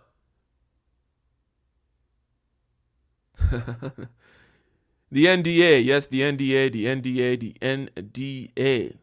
Oh, Cisco. Ah, I see. You should hop on the panel. This would be an interesting conversation to have, and I think we could all learn from your particular situation, right? I think we can all learn from your particular situation. But it is uncomfortable, so it is heavy lifting. Therefore, it is hard. Therefore, you are lazy. Therefore, you don't want to follow up, because I would also say is because you don't understand the why. And the reason you don't understand the why is because ever since your parents' voice is in your head telling you, don't bother people. Because as a kid, especially if you were, little bouncy, extroverted type kid, you could be annoying. Okay? But the fact is, you're no longer a kid. And you can go out there and do the, hey, want to play? In a slick way. That's the whole point. You're no longer a kid. You're no longer annoying, presumably. The presumably part means presuming you have done your research. You have watched this video. You have understood the whys, which is basically people are not ready and you need to be there when they're ready to make a decision. People don't know you, trust you yet, and so on and so forth, right?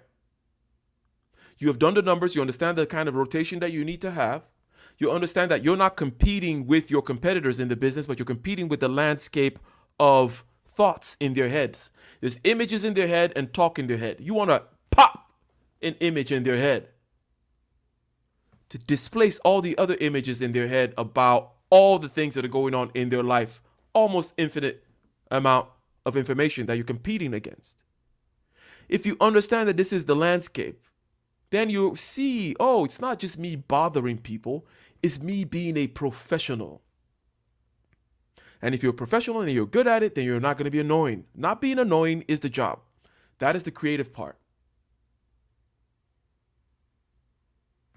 Okay? So when people wonder, oh, what are all those salespeople doing? They just get paid fat money and they kill what they eat and they never show up at the office. Well, for my type of salesperson who's, the introverted technical closer type, okay, because there are different types. You have the relationship people, the backslappers, right? Hey! They'll be like, hey, Gabe, nice to see you. You know what? That suit, it's lovely. It's great. It's huge. Everybody loves Gabe. Everybody knows it. He's awesome. You have those types, right? But even those types, you better believe they're running a program. You better believe they know what they're doing. You better believe they're damn good at it, right? But if you're my type, I'm going to go on the drawing board and I'm going to diagram all kinds of conversations. I'm going to actually diagram conversations. I'm going to see the loopholes in the different spots. I'm going to see the blind spots. I'm going to say, well, how do I get their attention?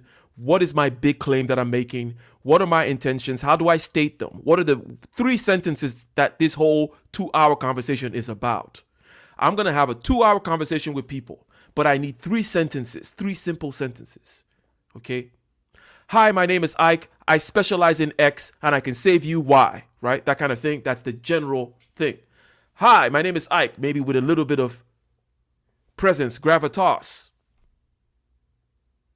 This is my specialty, and here's my big claim. I can revolutionize your customer relations management software. I can save you 50% on installation of your product. Whatever it may be, you diagram these conversations, you understand the customer, you know what the possible pitfalls are, so on and so on and so on and so on. Whatever your intention may be, each time, each conversation, each presentation, each time you're going to wake up and pick up the phone. If you are that kind of closer, then that's what we're doing all day, okay? We are not showing up in the office and looking, no. We're plotting, we're scheming. And then we fly to Seattle and we close the deal.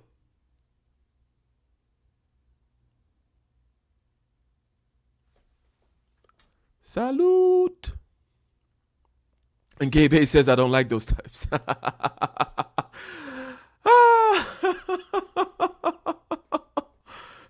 It hit you with a big ask. Like, yeah, those are the extrovert types. They can be a little annoying.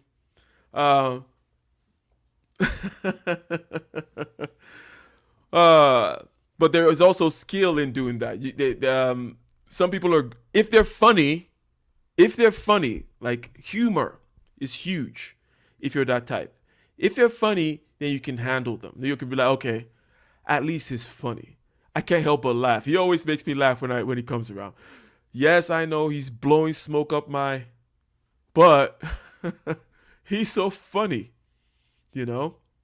So fun and games, humor is always key, helps everybody. The downside of that type, Gabe A, right, is you tend not to trust them, right? Extroverts have a handicap of not being trusted. So we all start from different spots. Extroverts have the upside on relatability, small talk. They want to talk to you about your daughter's softball game. They are actually interested in you and stuff like that, right? They have the up on that. Introverts have the up on trust. An introvert walks in the room. I walk in the room and you already trust me. Me and my normal personality. Because I'm just coming in like I come in and you just see, oh, he's a surgeon. Oh, I trust him. You just ooze professionality, right? And trustworthiness, because we're not always trying to jump in and talk. We're not always trying to cut people off. We just sit back. And whenever we say something, it's profound. It's deep. It's insightful. It cuts down to the bone of the problem. We know what we're talking about. And as I was saying, the technical, surgical closer type. Okay? And it takes all different kinds. So the thing that I should mention that has to do with following up here is you need to use the team. This is basically what I mean by that. If you went and had a conversation, you are the engineer type.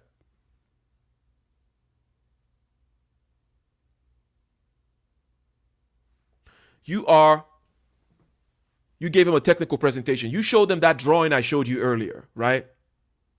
But there's going to be someone else in your team that's more of a relationship type. So you send them that information, but don't be the next person to follow up, okay? So, and this is key, all right? Because people can take a lot of botheration, if you will, if it's coming from different people in a rotation. So I bother you with the conversation. A week later, I don't follow up my team member, okay, who's, let's say, the account manager, okay, because I'm the technical salesperson. I'm going to come and close the deal, but this other person is a relationship person. He is the account manager. He's responsible for making sure, he's like a customer service / salesperson. He's responsible for making sure you're happy. He follows up with you. Okay? A week later, a third person follows up with you, unrelated completely to what we sent, right?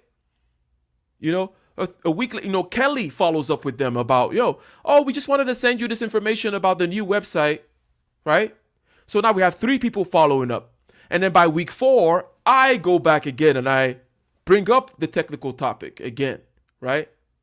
Maybe along with my account manager, right? Use the team.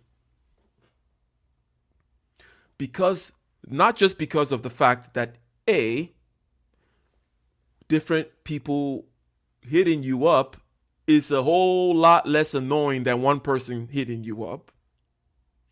Because the same thing goes with the creativity in the type of question or the type of content that you're putting into that phone call, text, email, video, social media. The creativity in the content, the novelty of the content, but also the novelty, the newness, the differentness of the person actually following up with them helps. And also because they're different types. Because the account manager is going to be more of the backslapper, I'll do anything for you. You just say it and I'll do it. Oh, you want this? I'll go do it. You say that, I'll go do it. That's not my type. The introvert surgeon type that comes in the room, sits in the corner, and gives you sharp answers and closes the deal typically. Because here's the thing, the backslappers tend not to close, are not the ones that close deals. They tend to bring the customer into the fold to get slaughtered. My bad. We're not killing anybody. But it is the introvert that'll close you. It's the introvert that'll close you because closing is more technical. Closing is when you're like, okay, what is the warranty on this? Will this actually work? How can I train my people on this? What if this particular bolt here doesn't work? What happens when this particular aspect of the software is this? Pop, pop, pop, pop, pop. That's when the surgeon comes in. That's because closing is a more technical thing than simply prospecting or bringing people to put it forward, keeping them in the mix, right? Closing is a technical dance. And you have people like me, that's our specialty. The engineer types will be good at that kind of stuff.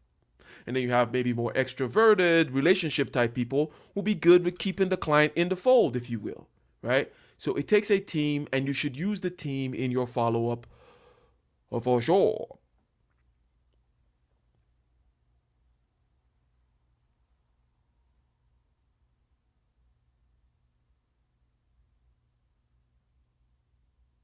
Yeah, some dude is saying that I'm giving free game over here. I think I'm gonna start charging you guys. You know what? Because people are looking at me like, look at this idiot out here giving them. It's like I stumbled upon this obscure corner of YouTube via the Manosphere algorithm. And this guy's just dropping everything. He's giving it all away. Oh, why not? Why not, right? Why not? Why not give it away?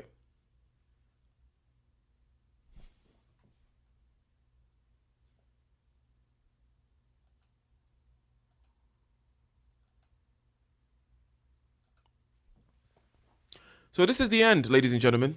The last two aspects here, and then I'll go back and find and see if you have any questions in the chat. Well, basically, it's that thing in our head that says, don't bother people, don't talk to strangers, don't ask me more than once. I already told you, Jonathan. I told you once. Right? That thing is in our head. It's from our parents and so on and so forth. And then we don't understand what it means to follow up. We think we're going to be following up with more information like, hey, look at my product. Hey, look at my product. No, it's not about your product, dude. It's about real estate in their heads. It's a mind game. The product part you've already done, okay? You and your surgeon have figured out exactly what the problem is, how you can save him. You've demonstrated to them how they can actually save money by using this product of yours. Pop, pop, pop, pop, pop. They got all the information they need, and then you just keep the image in their head fresh. You go to their LinkedIn. You go to their Facebook. You go send them an email. You send them a handwritten note. You show up with some coffee. You send a text. You send a call. And something that's also kind of cool to do, when you're calling somebody, call and text them at the same time. What do I mean by that? And again, this is all, I need to keep repeating this, but this is stuff you plan out. That's why, so I'm not just, this, because when a lot of people hear this kind of stuff, shout out. Thank you very much for the $10 super chat, sir. He says my listening fee. Thank you. I definitely appreciate it. So, when people hear this kind of stuff all the time, or they think that, oh my God, what do you mean? I got to be some kind of weird verbal jujitsu, psychic, crazy hypnotic ninja, just doing all this kind of. No. You plan it. As I said, I diagram conversations. Michael Jordan practices more than everybody else. LeBron practices more than everybody else. To perform at the highest level, you gotta practice. Any idiot out there telling you, I just got this, man. I just alpha my way through the sale. Freaking idiot. Run far away from idiots like that. No.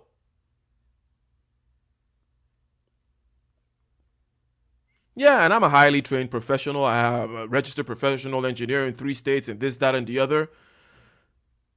I know what I'm doing. I've been on stage for quite some time doing this, that, and the other, but practice all the time. I don't care. I don't care how many times I've said this particular thing to this people of this particular ilk, of this particular kind. I don't care how many times I've sat down in a particular kind of room to close this particular kind of deal. I'm going to go back to the drawing board every time. Every time. Because that's what it takes to be peak in your performance. And that's why it's actually easy, not hard. Because you don't have to depend on some weird, on the spot, off the dome, freestyling. The weird, off the dome freestyling will happen because you have practiced.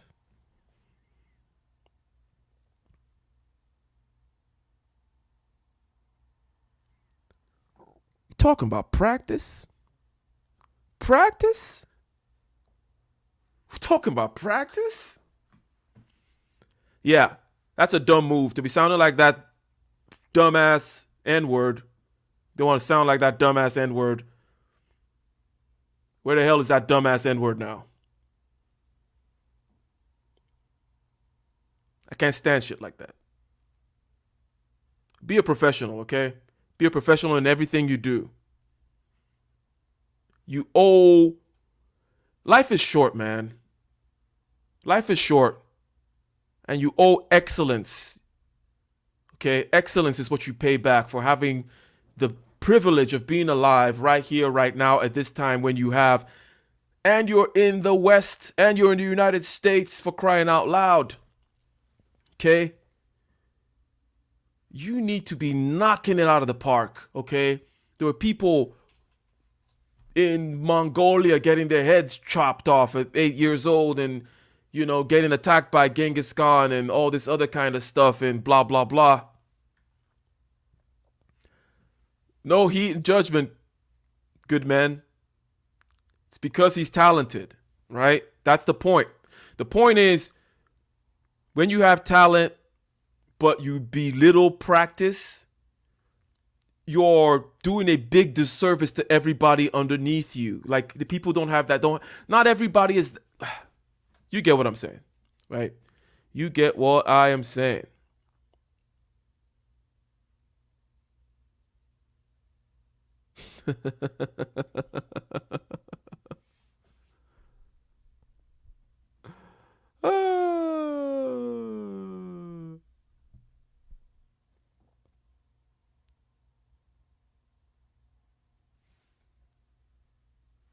So,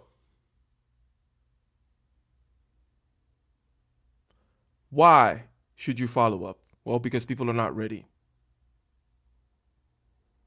Because people are busy. Because people don't know you, they're skeptical. They don't trust you yet, and so on and so forth.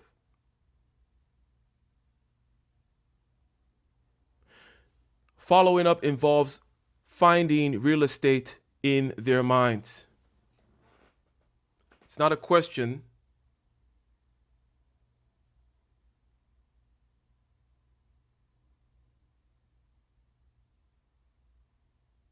of asking them about the proposal, asking them about the product, service, or software, so on and so forth, all that kind of stuff, badgering them. It's a question of simply being there, top of mind, when they're ready to pull the trigger. You want to show up because you don't want to be absent when they decide.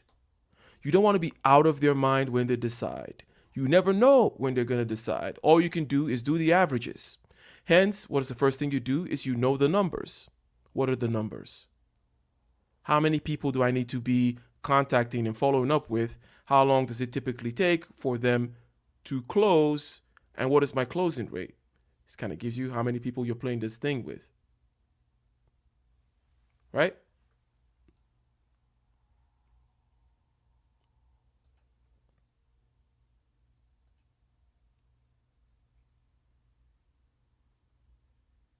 And you want to set up the follow-up, okay? You want to set up the follow-up. You want to state your intentions, that you do intend to follow up with them and so on, okay? And then always make it comfortable for them. Always make it comfortable for them. It's going to be uncomfortable for you. But it's your job as a professional never to make it uncomfortable for them. It's not an infinite number of modes or modalities, but you can be creative with the content. The modalities are phone, text, email, social media, videos, handwritten letters and gifts, and so on and so forth, showing up in person. But what you say is what matters. What you don't say is what matters. And you never stop following up, because there's the difference between not yet, not now, and never.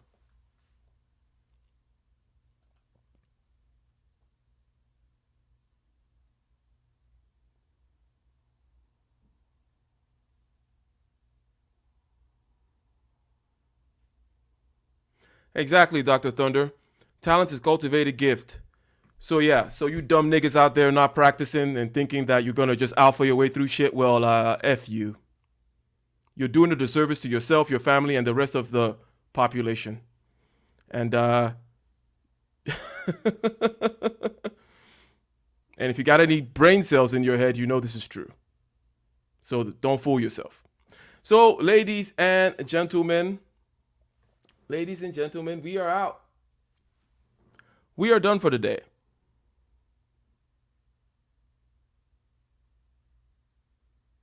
And let me see here. I don't think anyone came in.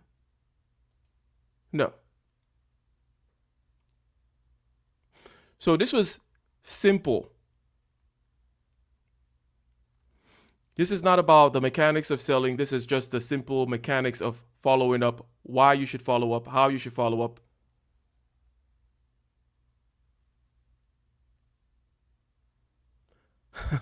Young Swift, the Allen Iversons of the world. Yeah.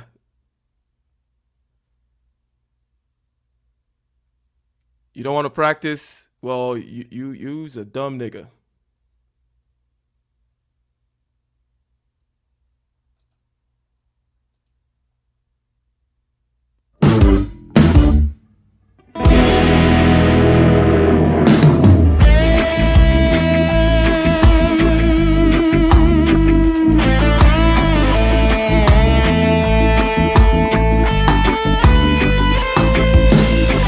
On the shore, relentless in the war, the legions in our hearts, shed waters in our voice, the spirit and the flesh, the emotions that arrest, the cerebral will contest, propelling the unrest. Preachers and bandits with means underhanded, the teachers pedantic and lack understanding. So sweep out the sand with the broom in your hand, stand up, make we burn Babylon. Guess I can give the world to you, but the falling of the curtain is for certain. Be careful where you lurking, demons searching. The spirit and the women fight the battle within. Cause I can give the world to you, but the falling of the curtain is for certain. Be careful where you lurking, demons searching. The spirit and the women fight the battle within.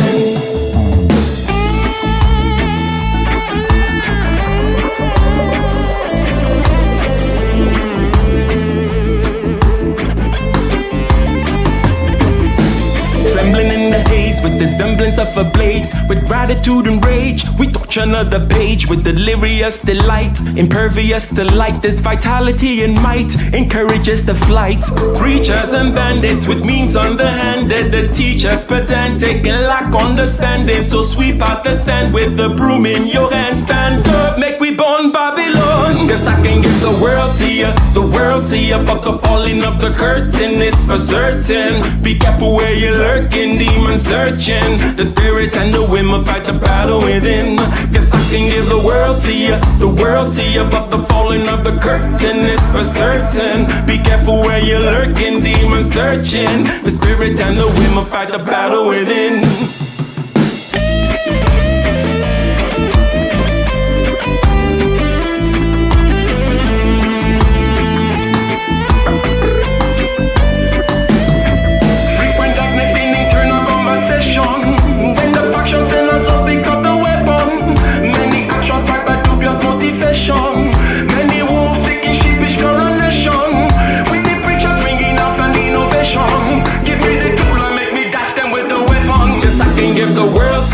The world to you, but the falling of the curtain is for certain. Be careful where you're lurking, demon searching. The spirit and the women fight the battle within.